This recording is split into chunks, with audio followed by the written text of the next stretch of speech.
Hey, welcome in to the North Idaho Prepcast here on IdahoSports.com. I guess we don't get a preview show. That's all right. What do you know? Let's try it out.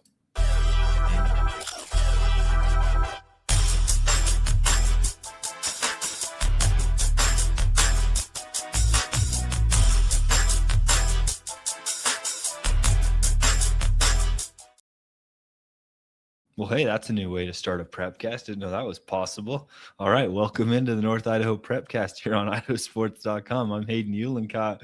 It's been a crazy weekend, and it's this weekend will finally cap off 3 just hectic weeks for everyone in the state of Idaho, and it's just been an awesome one. But as always, this is on Facebook, YouTube, and our X account streaming live. If you miss it, you can always catch it later on if you're tuning in before a game or whatever the case may be. Our sponsor is Cornerstone Insurance.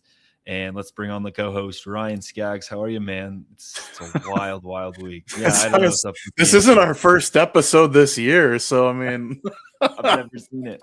The 4-hour, I tell you what, I think it was the 4-hour preview show that really just it ruined the system. The system didn't know what to think. I was trying to make the joke during the basketball preview show because it was like, I don't know, almost 9:30 our time when they were like finally wrapping up 5A. And I was like, yeah, games are starting in like, I don't know, 6 hours at the end of the show. So no, that show was long. So good. You guys did a great job though, breaking everything down for the state basketball preview. Yeah, I was just lucky to be the first one. I was happy to hop in at 7, be done at 7:20. Well, 7:30. It's our fault that we started late and we kind of just carried everything rolling forward. But that was basketball, and we also had a really big week last week in wrestling. There was a lot of really cool results, and I think there were some teams that maybe didn't quite get the expectations they were hoping for. But I tell you what, I think it was a really fun state tournament for everyone involved down in Southern Idaho, down in Nampa. Yeah, I think, I think it lands on the individual side where there was some results. Some guys didn't live up to their seeding as far as how they finished at state. I think the placing kind of went as we all assumed. And we'll go through the results, obviously, and I'll mention specifically where we're talking about. But by and large, though, I mean, the North showed up pretty well. Post Falls finishing second at 6A was pretty much right where we figured they would be, just with the numbers that Meridian was bringing, and they just absolutely, went roughshod on the scoreboard as far as team scores go. I think the real nice surprise, or not really a surprise, I think it was the expectation they lived up to it, was St. Mary's and Kellogg doing extremely well at 3A. A number of champions, a number of high podium finishes for their guys, which we'll go through results. I think that was kind of the bright spot for North Idaho this weekend, was the 3A teams just looked great. I mean, St. Mary's and Kellogg had phenomenal finishes for both those programs, and expectations were extremely high with them, and I think they lived up to them. There was a couple injuries thrown up in there too, but by and large, though, it was a very, very good showing from the North at state wrestling. Yeah, no question. I mean, I think you're right about the individual aspect of it. I mean, for how they, I always think that's cool when you have individuals. Like, we'll talk about Kendrick, but what he was able to do was pretty remarkable, and it just continues to build what Kendrick. Yeah. And then you look at some of the other schools in 3A that finished well and did well. So Scaggs, let's hop into it. Let's start in 3A, and you can roll through the results, and we'll make our way up to the 6A. Yeah, so I mean, I don't know if you have the slide to bring up with some of the results, but starting with how things went at 3A as I'm loading my results, 98 pounds, Justin Hopkins from Priest River got 6th. Kellogg with a pair of medalists at 106 pounds, Nate O'Neill and Loden White. And then Colton Story, I mean, he's just been on a tear all season long, getting a state championship to put the feather in his cap on his season was a great job. And then also his teammate, Kevin Watson, finishing 3rd, certainly helped the team scoring.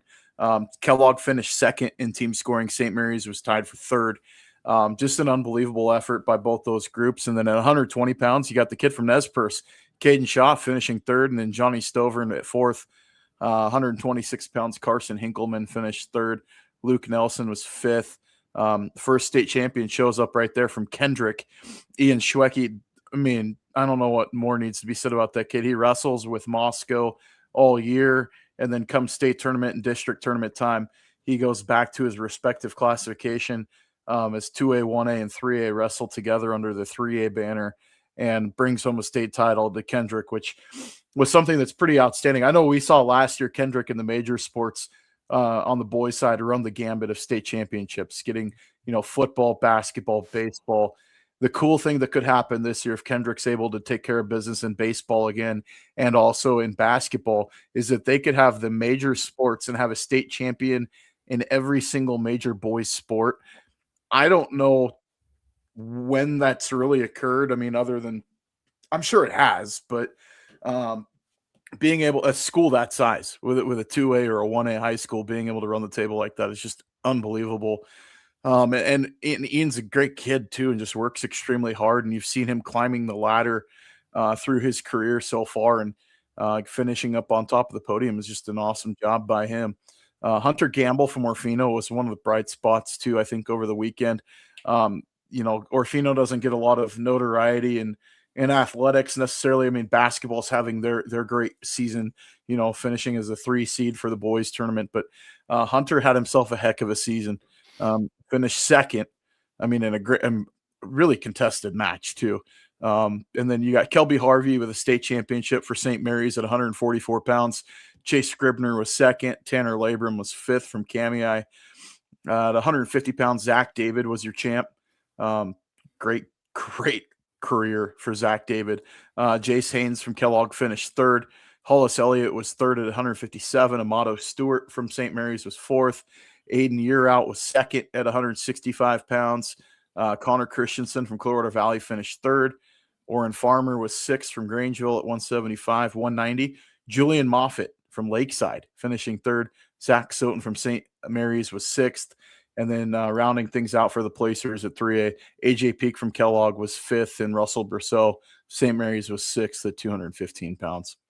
Yeah, we'll talk about it more, but you have 4 state champions in 3A. And there was a total of 12, I believe, if I did my math right, throughout North Idaho. So really good representation from 3A as a whole.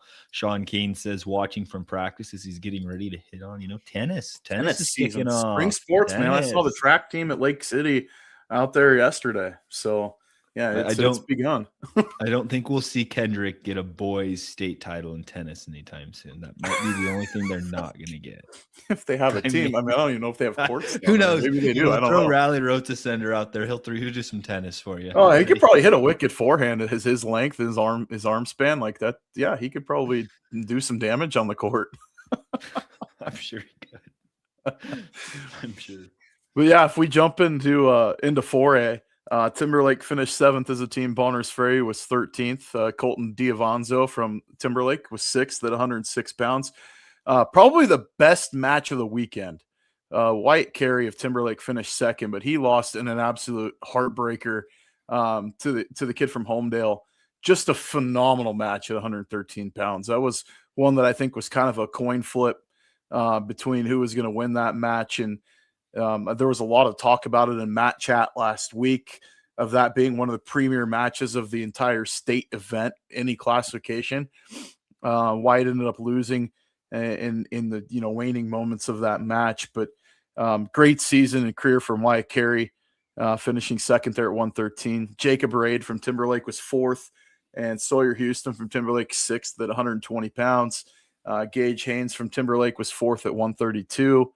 Parker Cathy from Timberlake 5th at 144. Chris Schmidt 5th at 157. Carter Lautzenheiser finished 4th for Timberlake at 175.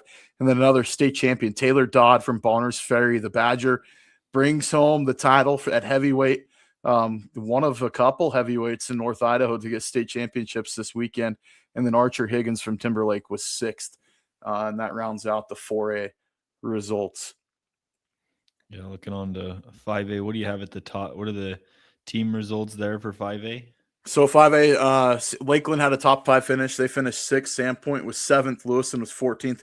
I think Lakeland may have underachieved a little bit as a team, and I think they would probably tell you that as well. I mean, they had guys with chances, and there's a lot of high hopes with that program of getting some state titles. And There was number one seeds that didn't finish in the top, three, top four for the Hawks. But by and large, I mean, still had a respectable finish in the top five at state in a tough classification. 5A was really tough this year. Zach Teal at 106 pounds finished second. Cruz Knott from Lakeland was third. And Tyler Wood from Sandpoint was fourth, and that was at 106. So three placers, all from District 1 in the top four there at state, which was a great finish for those boys. 113 pounds, Colby Adams from Lakeland was fourth. Carson Leonard was runner-up at 120 pounds. I know he was looking for another state championship. Zach Wood from Sandpoint finished fifth at 126. Moscow got a state placer at 138 pounds. Marcus Swift finished fifth. Cole Cooper from Lakeland finished fifth at 144. He was the one seed and got upset in the championship side of the bracket. I believe it was in the quarters of the semis. Dropped to the backside, lost another match, and ended up winning his final match, taking fifth. But probably not the finish Cole wanted, but a very talented wrestler that's got some experience under his belt. Cohen Roberts was fourth for Lewiston at 150. Mason Falling from Lewiston was fourth at 157. John Holman from Sandpoint fifth at 165. Gage McWaters from Lakeland was third at 175. Jeremiah Palmer, runner-up at 190 pounds from Sandpoint. Jackson Holman, runner-up at 215 for Sandpoint. Emmett Riva Denaria, the freshman from Lakeland, finishes third at 215 pounds. I mean, he's wrestling against men, and that's a 14, 15, 15-year-old kid out there on the mat with grown men. Takes third. Is just a phenomenal finish for him. And then our lone champion in 5A, which is just the coolest story. Parker Bagley, I think is his first or second year wrestling, gets a state championship for the Lewiston Bengals at 285 pounds. A phenomenal finish from him. And, he's shown when the brights were brightest, I should say. Yeah. There's so much praise with Parker coming into this year. You read all the articles in the Tribune and just how it's kind of been a work in progress until now. Yeah. And they felt like once he got to state, like he really had an opportunity to win. Yeah. And talk about, grown man against boys. I mean, Parker is a hard matchup for a lot of people. He's a specimen. I tell you what, man, like we had him at Tri-State, and I was working as the PA announcer for Tri-State. I look over and it looked like this 35-year-old guy was out there on the mat, and I'm like, is that Bagley? Like, I mean, you just look at the kid and it's just, man, he just dwarfs people. And but the thing is that he moves so extremely well for his size. He's getting D1 offers all over the place for football. I know that Nevada's offered, San Diego State, Idaho. The list is probably growing by the day. He's gathering quite a bit of attention, and rightfully so. He's a great kid, great teammate, but also a phenomenal athlete too. Well, and I don't provide a ton of insight on wrestling, but I could tell you this. I think college level coaches, you look at football players. I think you sometimes look at basketball. I think basketball is a very hard sport to play. Don't get me wrong, but I think wrestling kind of translates to football. And it absolutely does. It's moving people and leverage. When you see that, I think you take a little more consideration into it, just knowing how physical someone is on the mat compared to maybe playing another sport. Yeah, I mean, wrestling translates to football, I think, more than any other sport. And that one, it's the individual drive, the conditioning aspect, but also it's the leverage, the moving people, the explosive moves, that type of stuff, bursts of strength, knowing how to move in precarious positions. I mean, all that stuff applies between the two sports. And I know personally, a number of college coaches on the football field, and, they love wrestlers, man. College football coaches love wrestlers just because those guys work. I mean, they work, but they have what we said, like the leverage and everything else that applies to the game. Mm-hmm. All right, Scaggs, 6A, really good finishing from Coeur d'Alene and Post Falls, right? Yeah, Post Falls finished second, Coeur d'Alene fourth. I thought Coeur d'Alene probably could have pushed for third. They were within striking distance, and there was a definitive line after, Coeur d'Alene. But, for the results, Micah Miller got second at 98 pounds for the Vikings. Another champion here, 106 pounds, Tristan Mendenhall from Post Falls. Rocco White follows it up with a title at 113 from Coeur d'Alene. Gage Lofton was third. Justice Peregrina from Coeur d'Alene was second. Logan Loiza was fourth for Post Falls, and Nash Larson goes fifth at 120 pounds. So you get 3 placers from the conference. You know, that's a good day. When that happens, you know that your competition level is extremely high. At 126 pounds, Riker Allen from Post Falls was fifth. Cole Armstrong was sixth. At 132, Matt Hamilton from Post Falls was fourth. Brandon Felix was fifth. Sawyer Sage was fourth at 138. 144 pounds, Dom Prangley from Coeur d'Alene finishes third. And then I thought this was a really, really bright spot from North Idaho. Logan Nitty from Coeur d'Alene getting second at 150 pounds, a tough weight class, and ends up runner-up. Judah Brazel from Post Falls finishes sixth there. Colton Austin from Post Falls was fifth at 157. Josh McDonald from Lake City was sixth. Another champion here at 165 pounds was Damian Hamilton from Post Falls, having a phenomenal year, and you know, puts the feather in the cap, and he's going to go wrestle at NIC next year and earns anything he gets at the next level. He's just a great kid, but a phenomenal wrestler. Technically, he is just so good. Tucker Bridwell from Lake City was fifth at 165. Landon Moore fifth, 175. Another champ, Brock Armstrong from Coeur d'Alene at 190 pounds. That man is an absolute freak. If you've seen him, I mean, he's like the first person you put off the bus. He'd win a muscle flexing competition, you name it. Brock is just an absolute beast and a specimen. Drake Spielman from Coeur d'Alene finishes fourth there at 190 as well. James Vincent from Lake City was second at 215. Zane Smith sixth. And then rounding it out at 285 pounds, Xander Scholes from Post Falls finishes second. So a great finish there for the boys at state. You know, just a ton of placers. I think that's the thing that really stands out to me is how many weight classes had multiple placers from the individual leagues and districts. It was just a great showing. No question about it. I thought they performed really well, and to have that sort of balance really shows how good the league is and how well it translates to state tournament time. Post Falls did what they needed to do in the blood rounds. I mean, how did they get second instead of third? Was it the guys that are taking fourth and fifth, they're winning those last matches to capture those bonus points? I mean, they were that was what sealed the deal for Post Falls in the runner-up position. I mean, they had an absolute mountain to climb if they were going to beat Meridian and repeat. They just didn't have the numbers that they had last year to get that done. But you look at what they needed to do to secure the runner-up position. You know, they took care of it on the back end of the bracket in those blood rounds, winning those tough matches to get into the placing side of the bracket. If I'm Coach Zender, like, you know, I'm celebrating my team's finish because they took care of business when the backs are against the wall. Sure. All right, girls, what do you think Coach Val Johansson had to think of how this weekend went for the girls? I mean, we might get her opinion too, but if she's in the comments, jump in, Val. Sandpoint finishing fifth as a team. It's a top 5 finish at state on the girls' side. I think they probably wanted a few finishes a little bit higher. They had chances in the semis. They had chances in the placing side of things. But also it's all how you draw too. I mean, you don't know who's going to lose that's seated above you in the semis and is going to fall back to the consolation bracket. Sometimes that's just luck of the draw, which, you know, you got to take care of it if you want to be the best, you got to beat the best. But you know, Sandpoint getting fifth, I think is extremely respectable. I was really pleased with Post Falls' finish at 8th.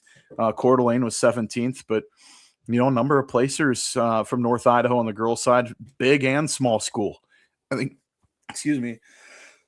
that's what really shows up. I mean, Murphy Ballack from Coeur d'Alene finishes 5th at 100 pounds. Hunter Edmondson from Lakeland finishes 4th at 115. Summer Birch from Clark Fork taking 5th.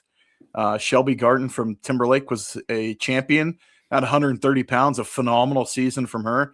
Callie Brown from Post Falls got runner-up at 135. Vanessa Hood from Sandpoint finished 3rd.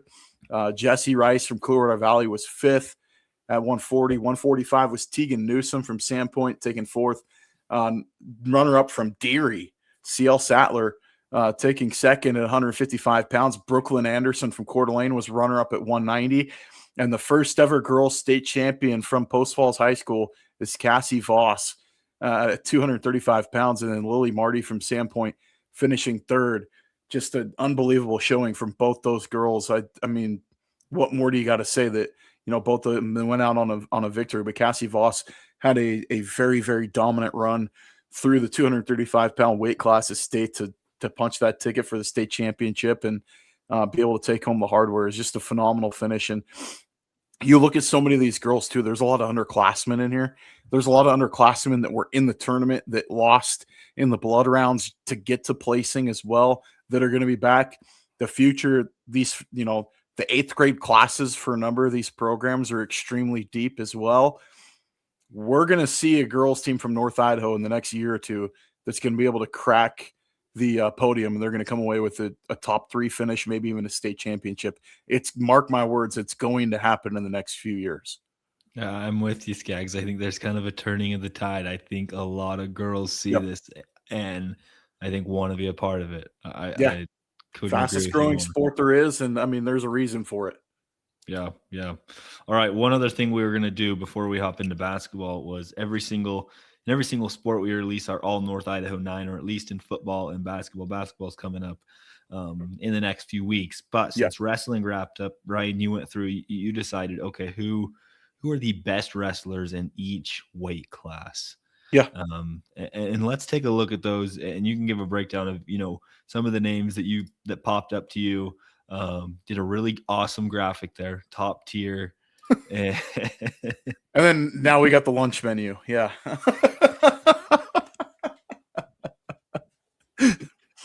No, our all North Idaho teams. I picked the top, 3 at each weight class, based upon state finish, overall record, head-to-head record.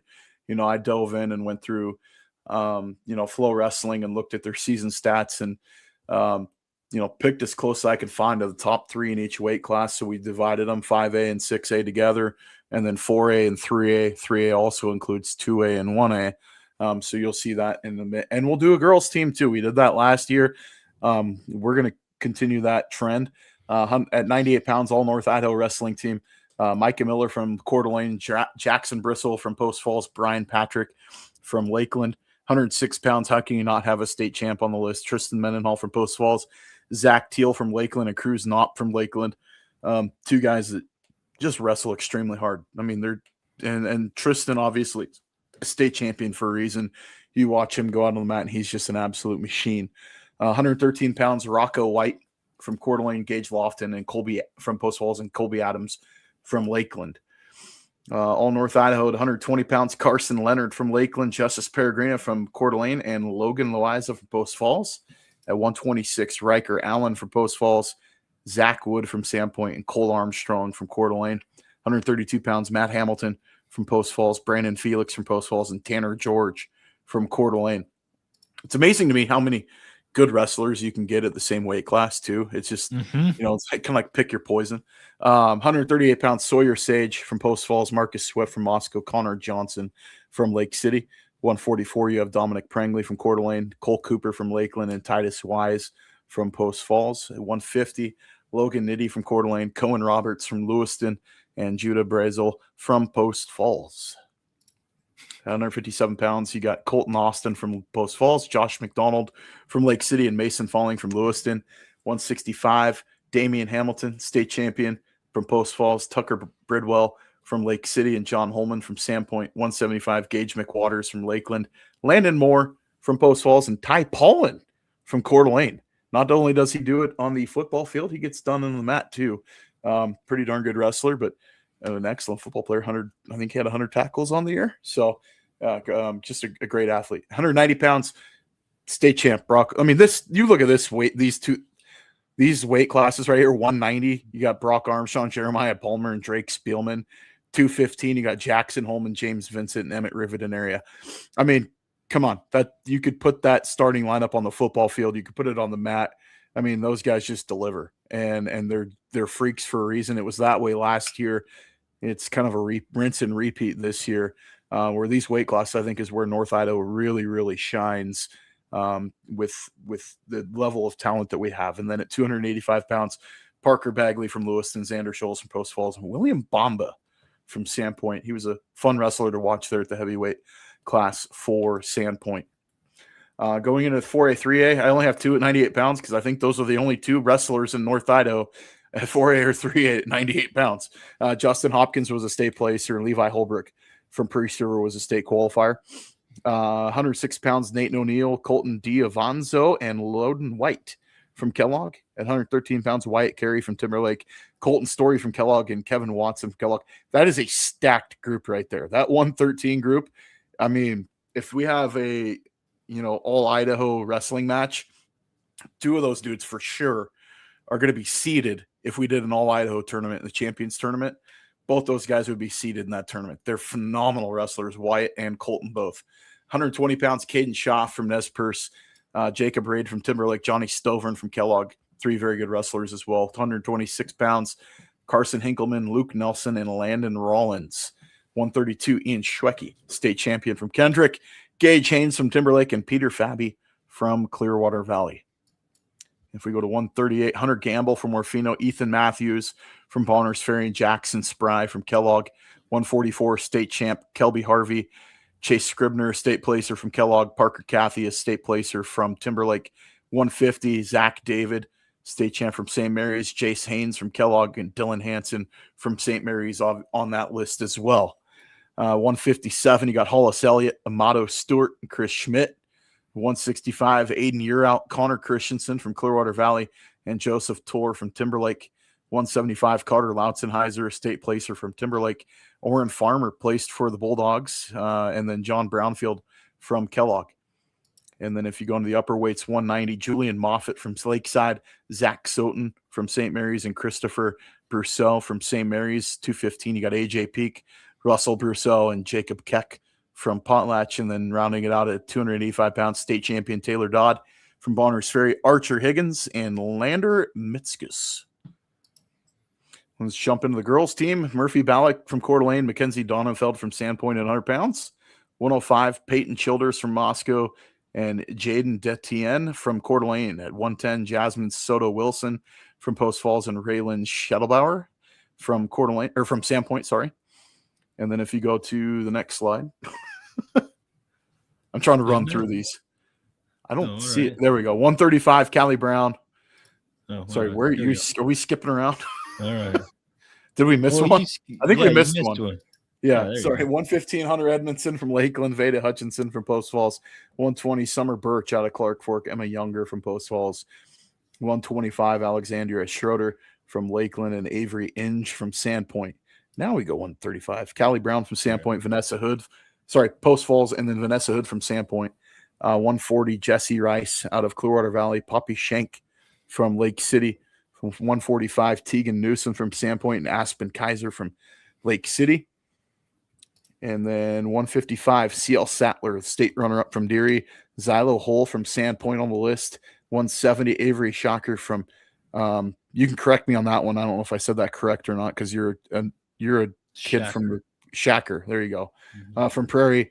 And Katie Rippentrop from Lake City. 190, Brooklyn Anderson, state runner-up for the Vikings. And then Marla Thompson from Post Falls, and then 235 pounds, state champ Cassie Voss from Post Falls, and Lily Marty from Sandpoint. And that will put a bow on wrestling for this year. For now, we may bring in a special guest as soon as he's done with the national tournament in the next couple weeks, but he wants to talk about his kids from North Idaho coming in next year. But yeah, I mean, all in all, great season. I mean, you look at these lists and it's kind of a who's who from around the state as well. I mean, you got a number of state champions in there, podium finishers, kids who just work their stinking tails off in the room. And I mean, I don't know if there's more that needs to be said. There's just a great group of kids. Yeah, a round of applause to Ryan Scaggs for, flying through those names. Holy cow. I like how you questioned me on one name. I'm like, holy cow, I would have probably brought up a few more that I would have known. Well, I mean, you're a Prairie kid and she's from Prairie, so I figured you might know. That's true. I do know Avery. Yep. She's a great wrestler. Known Avery for a long time. So yeah, with that being said, that concludes the 25-26 wrestling season. Yeah, I think it was awesome, Scaggs. You did a great job. I mean, honestly, you know how I think you deserve a promotion. I mean, I'm kind of wondering how you aren't on the mat chat, Scaggs. I mean, Seriously, that's impressive. I don't know. I don't think a lot of people Maybe could do next year. that. We'll see. I mean, I'd pop Maybe into the next year. comments, but nobody needs to hear me more than they already do. So, That's true. No, I think it was an awesome last week. Congratulations to all the wrestlers, and yeah, yeah, can't wait to have some on in the near future. That's a goal of ours wink, wink, for nudge, sure. nudge. Maybe Yeah, happening next week. We'll see. who So, knows? We'll see how busy we are. Yeah. yeah. All right. Well, let's talk about basketball because that will be what we're going to be talking about next week as well. We'll be fairly quick and to the point because we don't want to take too much time from what was already said on Monday in the state tournament. But let's Oh start at the boy. top. Scaggs in 6A. Lake City's the lone team. They were able to knock out Post Falls in just a knockout drag out What a game series, and man. That series. district series was crazy. Really unfortunate they couldn't make that Post Falls also couldn't get a bid in. Yeah. I think they probably could have competed. But Yeah. like they said in 6A, I think it's a why he's to lose. And Lake City, I'm excited to see them play. I One of the comments they said was that, Lake City, half their games were out of state. They didn't yep. play a lot of teams outside of Post Falls 5 times. So it's really hard to see how good Lake City really is with the rest of the state. I mean, I'll tell you this, like Lake City's at the 3 seed for a reason. I mean, they're a top 3 seed just because they've earned it. And that's a team that I think a lot of people might be sleeping on. They've got some losses, but you look at the losses to the teams that they played and you go look at those other teams' schedules and how they're doing. I mean, there's a lot of CIF teams that are going to be playing at state in California that are on that schedule. There's a lot of teams from the state of Washington that are playing this weekend over in the Tacoma Dome. So I mean, they did what they needed to do as far as scheduling up. They certainly did so, and they have probably one of the best players in the tournament on their team. I think the question mark for Lake City is how's the bench going to produce? If they get, one of their starters in foul trouble and they have to go to the bench and they bring in, some of the guys that are waiting in the wings, are they going to be able to step up and produce? They don't have to be the top scorer. They've just got to be enough to one sustain defensively, not turn over the ball, but two, get a few buckets here and there. I mean, you got to be able to take your opportunities and get those when they present themselves. Lake City, I think, is a sleeper in this bracket. I mean, based on where they're seated, Centennial's pretty darn good too. But I think Lake City could really make some noise and find themselves playing Saturday night in the Idaho Center if they just play who they are. We know that they're good. They've got great players on that team. Carlson is outstanding and probably one of the top players in the tournament. They're a great club. When they're on, they're on. When they struggle, I don't want to see, they're going to have to limit the kind of woe is me play where they kind of sulk in their mistakes a little bit and it ends up biting them for another couple possessions until they shake it off. And that was what we saw them finally get rid of in that huge win over Post Falls in the district championship game on Saturday, was that, they didn't let a mistake come back and bite them on the following possession. They got back on defense, limited transition points, and then they were able to get out in front and transition, get some big buckets, get some big dunks. And that was, what they needed to do and show who they are. I honestly, I could see them playing in the championship game if they're on their best game. If they Yep. struggle and they turn the ball over and they have to get to their bench often, it I could see them getting out of the first round, that second round game of Centennial, if that's who's there. You can't have that. You got to be defensively on the clip, the entire game. Yeah, the one loss for Lake City outside of the Post Falls games these year and out of state was Rocky Mountain, who Yeah. finished middle of the pack of the SIC. And so I think a lot of teams look at that and like, oh well, they lost to Rocky. And I think Rocky played above what they did throughout the remainder, Oh yeah. the regular season. And I They think were Lake City punching just above their causes. weight on that trip. Yep, I Yeah. think Lake City causes a lot of matchup problems for teams. Just how athletic they are. I think you're right. Josh Watson, Jordan Carlson. I think it's a really athletic group. And so Yep. yeah, I agree. I wouldn't be surprised if they were playing on Saturday. I also wouldn't be surprised if they lost the first game just because of how good 6A is in a whole. Yeah. It I mean, wouldn't the surprise SIC me was entirely. good, was pretty strong this year. CUNA is one team that I would look out for. That's a team that's kind of uh, they're a puzzle because you've seen them lose some games where you just scratch their head, and then you've seen them beat teams that probably are better than them skill wise. And I mean we're not trying to recreate the show on Monday, but that's a team to watch out for. Lake City, I see playing Saturday somewhere. They're going to be playing on Saturday. Um, Watson's going to have to get his, 16, 17 points. Carlson's going to have 20 and 10. I mean, if Lake City is going to beat these teams that are in front of them, their big guys, their stars are going to have to play like stars. I'm with you there. All right. What about 5A with Lewiston, the lone team? I got to talk about the Sandpoint Valley View game first. I mean, Go ahead. that was the You game had that that I game. did. Yeah. Holy cow. What a wild game. Sandpoint was up double digits. And with 4 minutes left in the game, the shot clock and score clock goes out in Grangeville. And so we had like a 20-minute delay. Sandpoint had the lead. And we had like a 20-minute delay in a basketball game where they couldn't get the shot clock or score clock to work.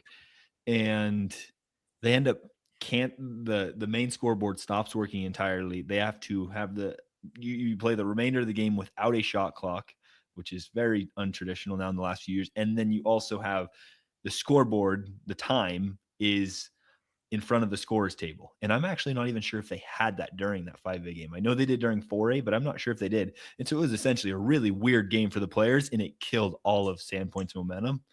And Valley View kind of just it really benefited Valley View. They were able to put a couple possessions together, and Sandpoint, Brock Yarborough fouled out of that game, and they just couldn't get it together, couldn't punch their ticket. Valley View's a good team. They're a 5 seed for a reason. And then also not having Blackfoot in this bracket because Burley upset them also benefits everyone in this field. But Lewiston's the question, right? They're the 1 seed. No one thinks they should be a 1 seed. I think Lewiston has a pretty good chance to be playing in the Fort Idaho Center. I don't know. Maybe I'm crazy. I mean, they're going to have to prove it, obviously. I mean, you don't want to give any ammunition to the vampires out there that are poo-pooing on Lewiston's schedule and saying, how does Max Preps like them so much?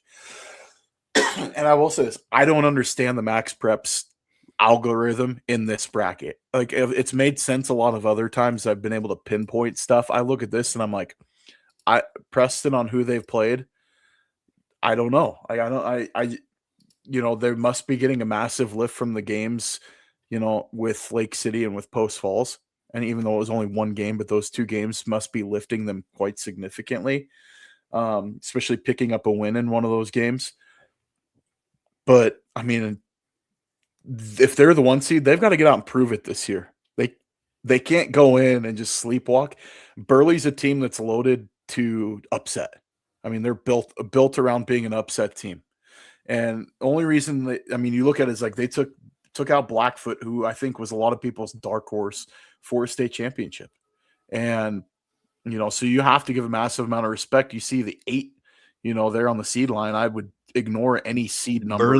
Burley beat Preston first game of the year. Yeah. I mean, Burley's not a bad team. And so, I mean, in this bracket of any of them, I think this is the biggest unknown of any of the brackets. I don't really know people are going to pick Preston because they won last year. They're going to pick them because of the Instagram highlights and everything else that you see. They're a good team. That's cool. That's not me pooping on them. They're a good team. I watched them last year. The thing that you look about it, though, is that, Lewiston comes out. Royce Fisher is going to have to be Royce Fisher. I mean, he's going to have to play, 20-point ball and absolutely just get buckets and get the other team in foul trouble, being able to play their type of game, set up on the defensive end and get stops, force some turnovers, some dumb plays, that type of stuff. They've been gritty all season. This group, could they be playing Saturday? I think there's a high likelihood. The thing is that Columbia Valley View game, in my opinion, there was a 3-way tie in the SIC for 5A between Bishop Kelly, Columbia, and Valley View. I think they're all within a loss of each other. Or something, however it shook out. Districts is what decided it, obviously. But that game to me is the one that I look at, that if that's in the second round against Lewiston, they've got to play a perfect ball game. You can't have a sleepwalking quarter where you go through and you only get like 6 points coming out of a quarter. It's just not going to work for you. Getting into this, first round, your games are going to be in the Idaho Center day 1. So you have, at Rocky Mountain. If you go day 2, the Idaho Center in the semis, you're going to have to adjust to that new venue. No, the further back, drop everything else. It takes some tweaking with your mental aspect and the approach to the game. The floor is still, what is it, 94 feet 6 inches or whatever it is. Like it's still Yeah. the same size court, but that with Lewiston, I think that they're just going to have they're going to live and die by Royce Fisher. I do see that a little bit, and that's not me, making, saying the other guys on the team aren't very good. I think that just so much of the offense goes through him, and the double teams that he commands is what leaves the open looks for the other guys on the floor. When they double down on Royce, you gotta close the deal. You really do. You have to be able to get those free looks and actually convert on the bucket. And that's where, I think Lewiston's got a good chance of a nice finish at state. I do see them possibly playing Saturday night. Yeah. But it's going to take the valiant effort from that group that's just going to refuse to quit. Yeah, that'll be the question mark. I think the point you brought up about the second game potentially being at the Idaho Center, biggest game they played at, the biggest arena they played at this year is LCSC. Which, don't get me wrong, LCSC is awesome. I mean, I like Yeah. LCSC, but it's Yeah. not the same It's not the same. atmosphere. It's not same. It's just not the same drop, like backdrop as the Nope. Ford Idaho Center, and so it's just different. And you do wonder about a team that hasn't been there before. How do they respond to that? I think that's a true question to ask, Yeah. just since they haven't been there. The rim's still 10 feet off the ground. The floor is still the same size, but you got to tweak your thinking a little bit. Sure. All right. For the one year that Sugar Salem doesn't make it, well, Bonners Ferry's there to capitalize. Hey, maybe Bonners Ferry can go for their three-peat. Who knows? I also got to watch Bonners Ferry squeezed by Weezer. This is a team that has potential. That, Soleil Boubakari is a tough matchup for anyone in this bracket. Yeah. And they have some really good guards. Ty Schrock's a good player. I think they have a good chance. I think they could beat Gooding. Teton, I think, might be a little harder, if I'm being honest. Teton, I think that's a really tough draw for Bonners Ferry. It is. And I think Gooding is a team that people are kind of sleeping on a little bit too, because they got athletes on the floor. I got a chance to see them play last year, and that's a group that they can bring it. And it'll be interesting to see how Bonners Ferry can respond to coming back without you're still Bonners Ferry. Yeah, Asher Williams isn't out there. The other cast of characters around him aren't there either this year. That's where he willed them to some victories in the state tournament for a couple years at times. But Sule showed up on Saturday. I mean, his stat line was nuts. It was like 28 points and 12 boards or something like that. I mean, they're going to need efforts like that out of Sule. I think Ty Schrock defensively last year, you would see him come off the bench. He's a little spark plug, and they're going to need that type of gritty effort where they're not going to need 20 points out of him. They're just going to need him to be a really good distributor with the ball and be able to control the game. And there's enough other athletes out on the floor. I think if they try to double down on Sule, they're going to have to find their opportunities with some of the other guys on the floor. They're going to have to convert on those easy buckets, like I was talking about with Lewiston. It's a team that, they're the defending state champs, so they got to come in and play like it too. Yeah, they're the 5 seed. They played a tough schedule this year. They're prepped for this moment. And you don't have Sugar there, but you do get Teton. That's not a really fair trade-off for the rest of that bracket. If you ditch Sugar and you get Teton, it's like, oh, thanks. It's 1A and 1B. But literally, you look at the rest. Yeah, and the thing is that, if you win against Gooding, you get Teton. That's the game that you're going to have to play your best ball. The bottom half, Cole Valley's decent. They brought back a lot of nice pieces that I saw at state last year. A lot of those kids were young, that they can shoot, they can score. Snake River is the team that I look at that brings back some really interesting pieces from last year's group. It wasn't their top 2 scorers, but it was the guys that were so dominant on defense for that group. Snake River is a dark horse, in my opinion. I would not want, if I'm Cole Valley, I'm looking at that. I don't want to face Snake River. Like Marsh Valley, please do us a favor.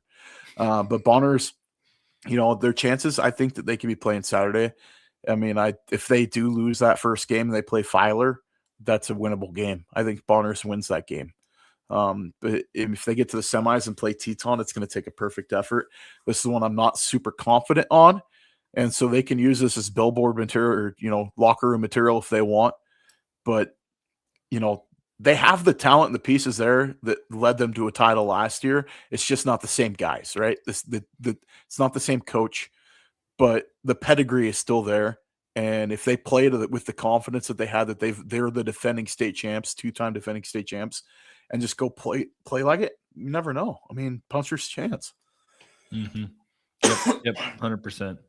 We'll keep Totally going. agree. Sorry, I'm going long-winded. 3A, you're trying to get your kicks in because you missed out on Monday. All Um, right, here's a fun bracket: Orfino and it St. is. Mary's. I think there's a chance that you could see both of them playing in the There Fort is. Idaho Center. I really do. Orfino is the streakiest team. I think the streakiest team in the whole state. But Any the thing is, classification, Orfino can make a game ugly, and that actually they plays to can. their favor.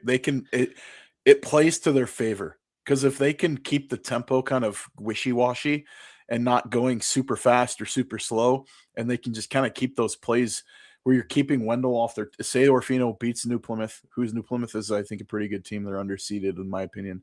Um, if they win that game against New Plymouth and get Wendell, Orfino's got to make that game as painful as possible. I mean, they have to inflict as much pain defensively, force turnovers, get Wendell out of their game.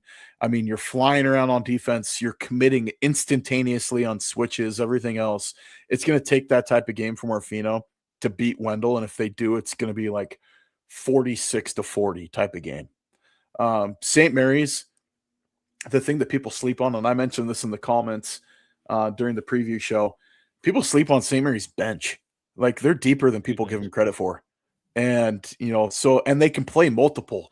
If they want to go big, they can go big. You got Sloper, he can bang around down low. If you want to go small, you throw the Barta boys out on the floor and you can just, stretch the perimeter and kind of find your mismatches where you go, 4 guards with 1 big and you try to just get them out of sorts. That's the thing about, and Coach Chase is so good at finding the mismatches. That's one thing that he really does super well as a coach is he's able to exploit the other team's weaknesses defensively. I like St. Mary's chances a whole lot. I really favor them for the title. I think this is their year. You throw all the other stuff that's been around the program and with Coach Chase's health and everything else, I don't think that they're thinking about that this weekend. I think they're just thinking about winning a state championship. And the Lumberjacks, they're primed, man. This is a great group year out and just some great scores out on the floor. This is a team that any guy in the lineup can go off for 20 like that.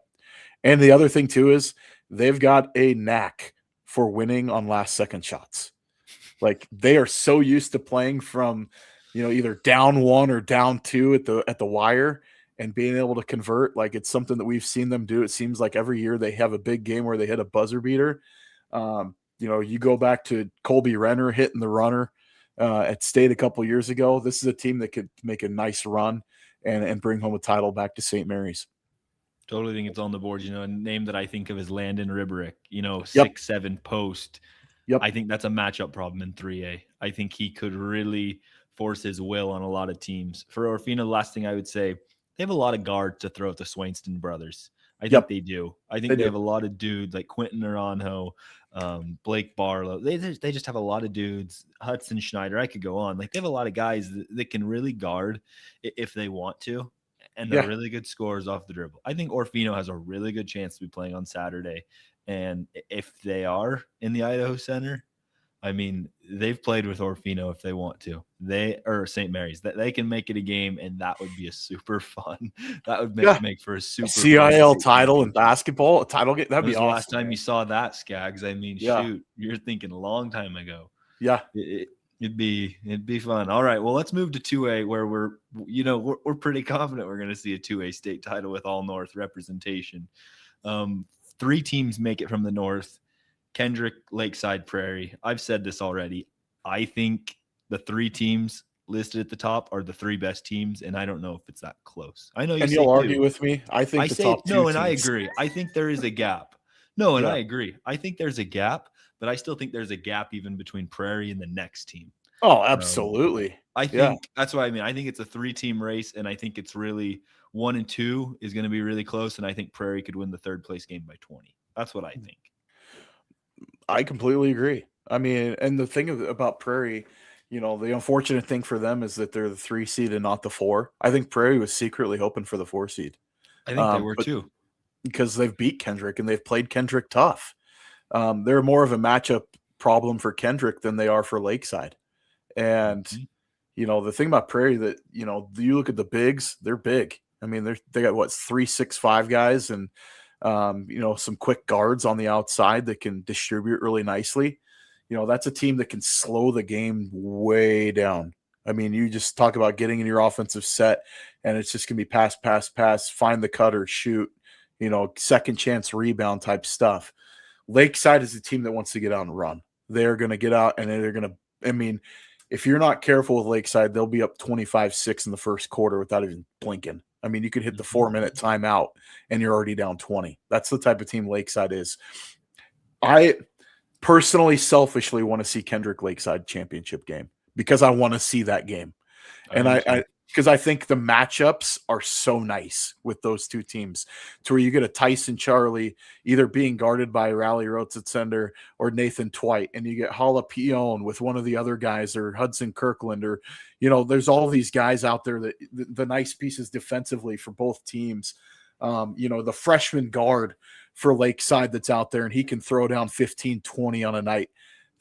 People are sleeping on Lakeside big time, and James Two Teeth is one of the most under heralded coaches in basketball in the state of Idaho. You give him a chance where he's the lower seeded team playing a defending state champ. He shows up and delivers as a coach. I mean, that's where he wants to be. And you saw them knock off the highly touted Lapway team a couple years ago that went crazy OT and they knocked off, Case Wynot and Year Out and everybody else that was in that group. But this is the fourth state tournament for Halapion and Tyson Charlie. Like they've got experience too. It's not just Kendrick. These guys are seasoned vets as well, and that's going to play to your benefit that they've been there before. And man, this bracket could be. And you talk about state championship game and the 11:30 game Oh, could I be the don't know if best there's game of one the better. weekend. I don't know. Yeah, I mean Mhm. it could be the best game of the weekend. Yep, I totally agree. I mean, I think it'd be cool to see Prairie get to the state championship game just because they are. Let me put it this way: it's a group of seniors that haven't been to state before, and Yeah, there's like 10 of them, maybe more, not that many. there's a So ton like of this is yeah, their year. If they don't make it to state, next year is going to be really hard. I mean, you can ask yeah, anyone in Cottonwood; it's going to be tough. So like to see Prairie make it to the title game, it'd be cool. I've already seen Prairie and Kendrick. I want to see Kendrick Lakeside. That's the yeah. game I'm looking for Granted, you because get I Prairie don't Kendrick in know. the title game. That's going to be a great game too. We know that what you're going to get there. Hmm. But Lakeside Kendrick is just, I mean, that's made for March, man. That game is made to be played on the biggest stage. Obviously, they've got to take care of business first. We can't just pen them into the championship game because Lakeside, they're gonna have to show up and still beat Prairie for a third time, which we know how hard that is for a team Hmm. to beat somebody the third time. Do I Well, and look outside? a lot of people think Grace might be the fourth best team in the bracket. I mean, they might be better than everyone thinks, and they have a low seed just because of their record. I think they have Yeah, like a 500 record. So I don't know, Kendrick. You can't look past Grace. I know we're already booking them no, in the ship. I think that's a harder first round game than their second round game. yeah. Oh, I mean, I think Valley's. I mean, it's Valley's a good coach team. yeah, They're tough, I think. And the North Star Charter, you never know you could get from District 3. yeah. But I think But I Kendrick just has a look at pretty good this, path. you look at it and it's like, you got one charter school this year instead of three. So it's kind of nice that you don't have like I mean, I think it's a more balanced field this year as far as talent that we've seen in years past with the extra play-ins and all that stuff. But um, gosh, I mean, it's got the makings of Lakeside Kendrick if you just look at it. And if that's what we get, I mean, get out the popcorn, folks, because that's going to be a ton of fun. Like, That's going to be a good heck one. yeah. And then you could see a Prairie, third place game against the Valley North Star. That's still a pretty good game too. So Hmm. yeah, I mean, I think we're gonna see hardware coming home up north, and all three possibly could be coming up 95. So That would be the goal. All right, last one. This is the bracket I'll be covering. Two teams representing Timberline, the 4 seed, Quarter Christ, the 7. the joke around 1A right now is nobody knows anything about Quarter Christ. And I think Quarter I Christ mean, loves it that way, man. I've talked to every single coach, and they're like, "Yeah, we don't know anything." They're like, "We don't know what we're gonna get." I And don't, it's and like, honestly, I know. don't think Max Preps knew much about them either because they didn't get any. I mean, they've had a respectable schedule. They've played some good teams. They've taken some lumps from some good teams. But if by and large you look at the collection of the athletes on the floor, Quarter Christ has got some of the better players in 1A. And nobody knows who they are because they've only been playing for 3 years. So, that's the thing, that they're not getting the lip service like Water Springs, who played on Saturday last year. And I believe it was either the consolation or the third place game. Garden Valley was there last year. Rockland was there last year. Cary was in that mix last year. Dietrich was there. So, that like the normal cast of characters are there, but you look at Timberline and Quarter Christ, and it's like everybody kind of like looks at each other because they don't know what to think about either of these teams. And if I'm Quarter Christ, round one, a 7-2 matchup, heck yeah, come out guns blazing and pull the shocker. I mean, you get Caldwell High School, friendly rolls on the rims. I mean, it is kind of an interesting gym because I think there's the one open end of the floor on that weird. south. It's a weird gym, right? There's a lot of space behind the backboards. But yeah, I mean, Quarter Christ, if they can come out and Hayes shows up and, dominates the boards, they've got some size to compete with Water Springs. So, like, matchup wise, that's the one matchup that would give every team in the bracket fits is Quarter Christ. Timberline, I think, is the same way. They've got a big down low too. And, they play gritty basketball. They just didn't play a ton of games. People are like looking at their schedule, like, how are you 11-5? Like, where's your other 7 games at? And that's just kind of the nature of being up on the hill up there. But living in a kind of in the witness protection program and we hype at Pierce, but Timberline comes in with some talent too. And if either of those teams, Timberline, like I said about Orfino, this make the game ugly. But Timberline, if they can keep it to a low possession game, it's going to play into their favor. They're going to have that carry with the athletes that Cary has on the floor. But I mean, realistically, I think one of these teams is playing Saturday. Between Timberline and Quarter Christ, I absolutely do see, if Quarter Christ wins in the first round, it's not going to shock me. It really won't. Same with Timberline. If they beat Cary round one, doesn't shock me because they're both good teams. This is probably a more balanced bracket. If you really look at it, Greenleaf at the 6th seed, I think got a little bit more friendlier ranking than, because they're in the same conference with Garden Valley and everybody else. But, I think that's what lifted them above Quarter Christ, because I could have seen Quarter Christ as a 6th seed. Yeah, I think it's the most balanced bracket in the state tournament. Yeah. I think you could see a lot of different teams. I think Rockland is the favorite, but I think you could see a lot of teams playing Saturday in any way.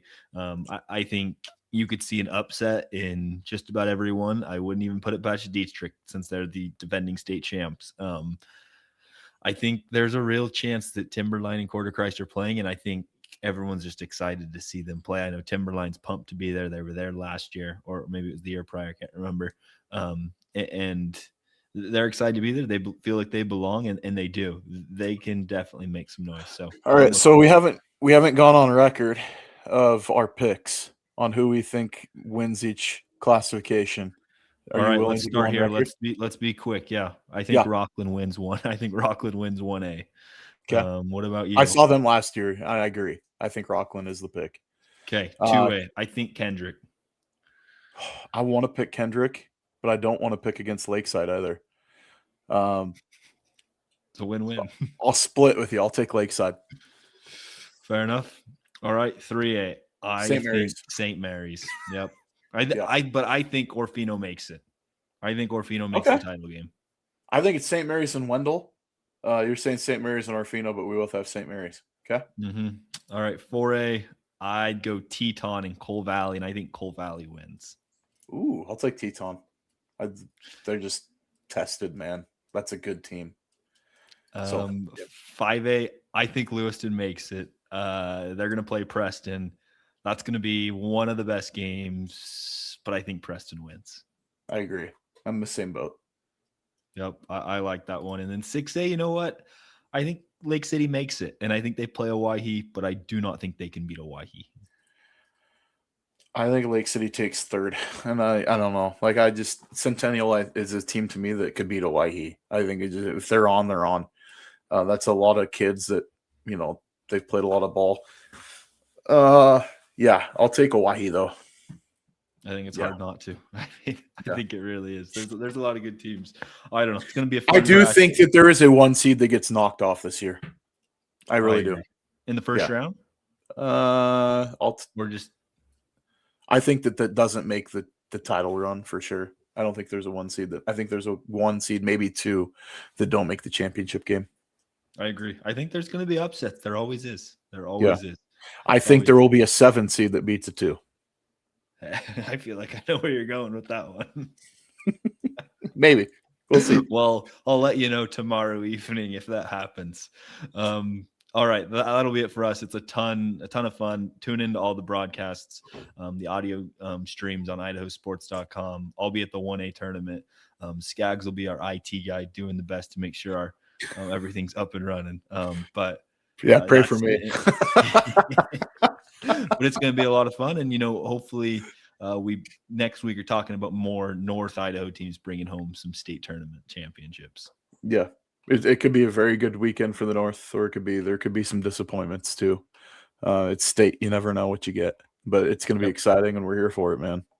Yep, absolutely. So as for Ryan Scaggs, I'm Hayden Uhlenkott. We will see you next week.